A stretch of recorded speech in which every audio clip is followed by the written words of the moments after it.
It all starts with capturing the guitar part.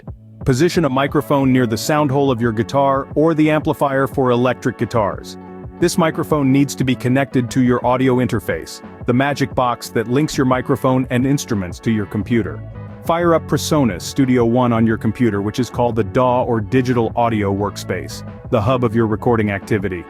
Recording the guitar part is the first major step. Upon hitting the red recording button in Studio One, the melody of your guitar from your microphone is captured and saved on your computer by Studio One. Typically, you can use both a microphone and a direct-in input, in other words, a cable connection from the guitar into one of your interface inputs. This way, two sources with two different tones can be recorded. Now it's time for the vocals. The guitar part you just played and saved will be used as playback through the singer's headphones. Your task now? To capture the singer singing along. But remember, this time you're recording your voice only on a different track. After setting up your microphone for recording vocals, hit the record button in Studio One again. This is done in order to have more control of the vocals and the guitar separately in post-production.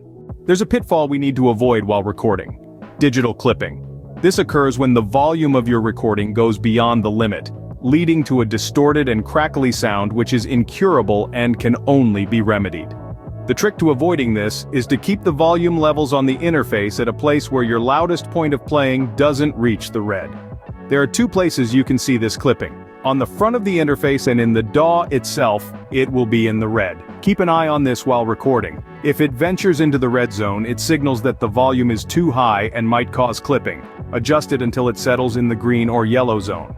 Recording with headphones on can sometimes lead to the sound from the headphones leaking into the artist's microphone, causing a clash in sound and less control in post-production. Sometimes an artist that uses a metronome to keep tempo, which is extremely helpful, but it can cut through headphones and bleed into the microphone. The solution? Lower the volume of the click track in your headphones, or just lower the volume of the headphones overall. Adjust its volume on the interface so that it's audible but not loud enough to leak into the microphone. Using closed-back headphones can also help reduce this bleed. These headphones are designed to block out more sound, thereby minimizing the chance of the click track leaking into your microphone. So there you have it. These steps guide you to record vocals and guitars separately, avoid digital clipping, and reduce headphone click track bleed using PreSonus Studio One.